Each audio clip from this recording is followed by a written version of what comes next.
Magandang araw at magandang buhay, lalong-lalo na sa ating mga minamahal na mga senior citizens. Kung hanap ninyo ay pensyon na bigay sa ating gobyerno na walang pinipili kahit kanino, ito na po ang update sa Universal Social Pension. Ang pension para sa lahat. Ibibigay na nga ba? Ano ba ang latest update? Kanina po, nag-scroll ako sa YouTube at may nakita akong video regarding po sa interview patungkol po sa update sa Universal Social Pension, sa status or any information na pwede nating makuha. Kaya naman, tapusin mo ang video nito hanggang sa dulo nang sa gayon makuha mo ang punto ng video kong ito. At courtesy po ito sa SOS na balita. At ating pong pakinggan, masinsinang pakikinig po dapat ang ating ibibigay. Nang sa gayon po ay malaman po natin. Huwag munang magreklamo kung ano po yung intro. Dapat doon ka na magreklamo kung tapos na. Kung ano yung komento mo patungkol po sa balita natin ngayon, pag-uusapan natin sa comment section. Congresswoman Milagros Mila Magsaysay, siya po ang chairperson ng House Special Committee on Senior Citizens. Magandang hapon po sa inyo, Kong Mila. Magandang hapon, Joanne. Magandang hapon ay magandang buhay sa ating mga ka-United Senior Citizens. Yan, ito po si Cathy San Gabriel. On air na po tayo sa aking programang SOS. Kong Mila, Thank you, Cathy. ano po ang update? Ano po yung mga panukalang isinusulong ngayon sa Kamara para po sa ating mga senior citizen? Well, ang number one na sinusulong ko na 10 taon ko na pinaglalaban, yung Universal Social Pension. Oo, which na-aprobahan na sa committee ko kasi ako ang chairman. Oo, so nasa committee on APRO na para hanapan ng pondo, pero itong 500 pesos naman ay may pondo na dahil na-aprobahan na sa Congress. Actually, yung Universal Social Pension ng 19th Congress. So ngayon hindi nakaabot sa Senate, so inirefile uli at ngayon nga nandun sa nagbakasyon lang kami kaya hindi naaksyonan, pero pagbalik namin sa May 4 ito uli ang aking ipaglalaban, no, at saka yung mga kasamahan ko sa committee. Kaya ngayon ang ano ko naman nagpa signature campaign. Actually ito voluntaryo lang itong signature campaign na ito. Sabi ko pati yung mga kasamahan ko sa committee na mga congressmen ay nagpapa signature campaign din sila, at ang sabi namin ay voluntaryo ito. Kayo ang bahalang magpapirma, kayo ang bahalang mag-ano ng mga formas para makita namin kung talagang gusto ninyo itong batas na ito na maaprubahan na agad. So ayun ngayon, kanya-kanyang papirma buong Pilipinas ang mga senior citizen, kasi doon namin makikita kung talagang gusto nila na maaprubahan na agad itong panukala na ito. Kaya ayan naman po, nakikita ko naman po na nag-e-effort ang mga senior citizen, pati nga yung mga apo na yata nila, mga anak nila, pinapapirmahan na. Oo, para So, ayan, makikita namin na talagang ito ang gusto ng mga seniors. Kaya naman nagpupursige sila na magpa-signature campaign.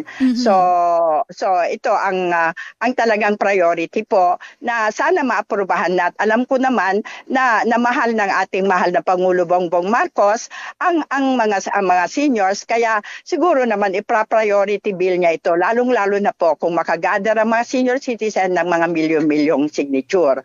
Oo. Tapos yung pangalawa po, na-aprobado na sa Kongreso at Senado ay yung Philippine Geriatric Center na magkaroon po ng talagang hospital, specialty hospital para lamang sa mga nakatatanda.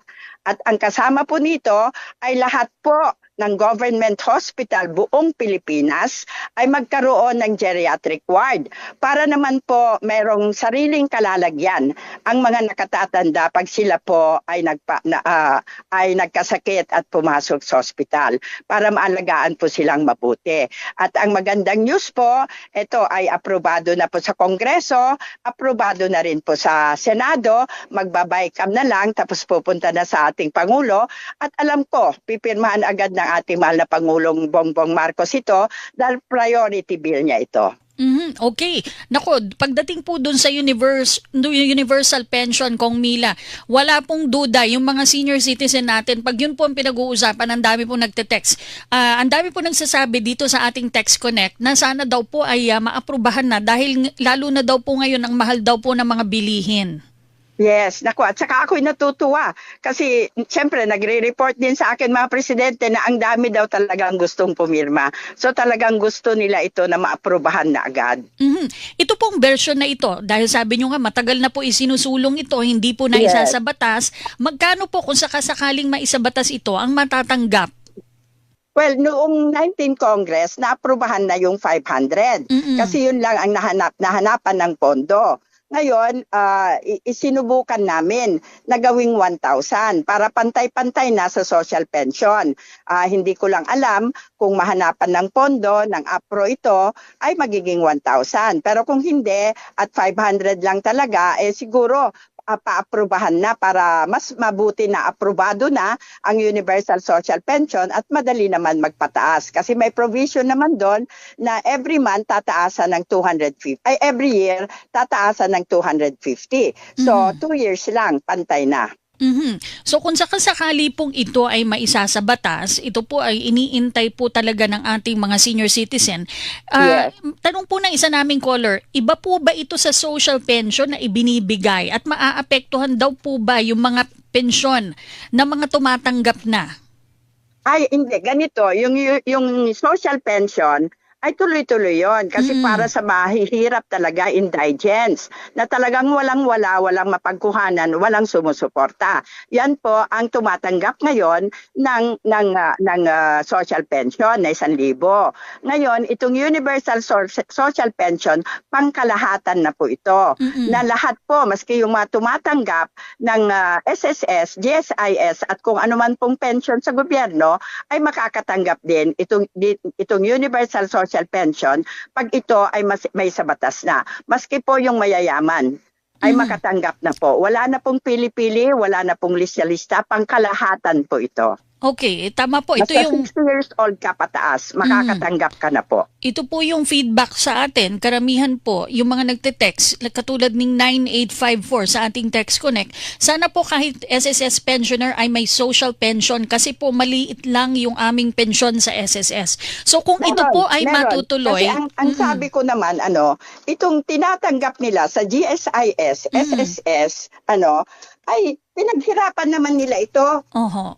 Natanggal naman, nabawas naman sa sweldo nila nung sila ay naghahanap buhay pa, nung kalakasan pa nila. So bakit naman sila sana madi-discriminate? Sa kanila naman talaga itong pension na ito. So yon, kasama ko sila, kasama po lahat. Basta 60 years old ka, mayaman ka, mahirap, may tinatanggap kang pension o wala, kasama ka na dito sa Universal Social Pension. Kong Mila, kaso po matagal na nga po isinusulong nyo. Sinusulong, sabi nyo nga po 10 taon na. 10 taon na Opo, po, 17 Congress, naaprubahan naman po nung 19 Congress. Kaya lang po, hindi naman po naipasa sa Senado. So ngayon naman po siguro ay may papasa na po. Umaasa po ba kayo? May pag-asa pa ba ating mga senior? Sa palagay ko naman po ay may pag-asa na po ito kasi 3 pong senador ang nag-file doon sa Senado ng ganyan ding batas. At pinag-uusapan na rin po doon at ang committee chairman ng Social Justice ngayon ay si Erwin Tulfo. Isa rin nagsusulong ng kapakanan ng mga senior citizen, ay ng mga, kasangga ko noon sa Congress. So, palagay ko naman, mas madali na maaprubahan ngayon sa Senado. At kung darating sa ating Pangulong Presidente, ay alam ko, aaksyonan niya ito dahil mahal niya ang mga nakatatanda. Ang karaniwang pong sinasabi, wala daw pong pondo. Kaso napupunta lang po sa kurakot. Sa ngayon po ba talagang sigurado po na may magkakapondo na po ating mga senior? Well, yung 500 kasi may pondo na. Pero ngayon kasi, naglakas loob kami na gawin sa committee, aprobahan sa committee na 1,000. Kasi siyempre sabi naman ng mga congressmen natin, para pantay-pantay na sa social pension. No, yung mga kasamahan ko sa Senior Citizens Committee. So ngayon ginawa naming 1,000. O ngayon, kung talagang 500 lang ang mahanap na pondo, di yun lang ang ano natin. Yun lang ang papa-aprubahan natin. Mabuti na kaysa wala, ano po? Mabuti na kaysa wala. Yun nga ang sinasabi ko. Mabuti na kaysa wala. At least, may provision naman doon na every year matataasan ng 250. So, 2 taon lang, magpapantay na, 1,000 na. Okay, kung magiging positibo po ang mangyayari dito, kung maaprubahan po at magtutuloy-tuloy, ano po ang timeline na tinitingnan natin, Kong?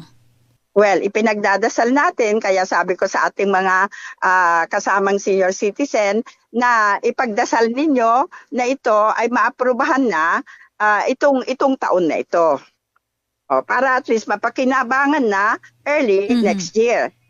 Ayan po ang timeline na sana po ibigay na ng ating mahal na Pangulo Bongbong Marcos itong panukalang ito para maging batas na. Pero kahit po walang signature campaign, ipupush pa rin niyo po ito sa inyong komite. Pinupush natin, oo. Pero yung signature campaign na yan, para naman po makita namin na talagang gusto ng mga seniors ito. Yung mag-effort lang ba naman sila na ipakita na talaga na ito ay talagang ito ang gusto nila. Para po dun sa mga interesadong isulong yan, saan daw po ba sila pipirma? Ito po, may mga nagte-text po sa atin. Marami nang yung mga presidente ng barangay, nagpapapirma po sila. Opo, kaya ayan po, pag hanapin lang po nila kung saan magpipirma at pipirma po sila. Kasi kanya-kanya pong effort, kanya-kanya pong form. Okay, yung mga, kasi po ito pong universal pension, talagang dahil marami pong umaasa, Kong Mila, marami rin pong nagpapakalat ng fake news. Actually, ilang taon na po ito, may mga fake news po na umiikot na sinasabing matutuloy na kahit mga panukala. Ano po ba yung mga mensahe nyo sa ating mga senior citizen na alam po natin, umaasa sila, pero sana wag maniwala agad sa fake news? Yes po. Ito po mga mahal kong ka-United Seniors, hindi pa po aprobado. Hindi pa po batas ito. Aprobado na po sa Committee on Senior Citizen at nasa APRO na po. At sa tingin ko naman po, pagbalik namin sa May 4, ito po ang uunahing pag-uusapan sa Kongreso. So kung sana po marami tayong mag-gather na signature para maipakita talaga na ito ang gusto ng mga nakatatanda. So ayan po sa May 4 pagpasok namin, ito po uli ang ipaglalaban natin. Ayan, ito po sabi po ng aming producer na si Henry Atwelan, yun daw mga senior tumatawag ngayon. Kami daw po ang sinisingil nung kanilang universal pension. So wala po malinaw po yan, Kong Mila, wala pa, panukala pa lang po. Wala pa po, konting tiis na lang at konting dasal na lang po. Oo, kasi wala po kaming pambayad sa mga nagagalit na senior. Oo. Okay. Saan ba at maapurbahan din ito? Lalo na po ipakita ng mga seniors, magkakaisa sila, na ito talaga ang gusto nila sa signature campaign, ay talagang apurbahan agad ito. Okay, meron na po ba tayong nakikita kung paano po ang magiging paraan kung sakasakali pong matutuloy itong universal pension? Paano po ang payout nito? Anong ahensya daraan? Well, ang kung tutuusin mo, dapat ang NCSC, National Commission on Senior Citizen, ang magpapatupad ng lahat ng programa para sa mga nakatatanda. Kasi kaya nga po ipinaglaban namin ng 17th Congress. Pinaglaban namin ni Congress ni namayapan ng Congressman Datol itong na magkaroon kami ng sariling komisyon, Commission on Senior Citizen. Kasi naman para hindi ko naman sinasabi na hindi kami naaalagaan ng DSWD.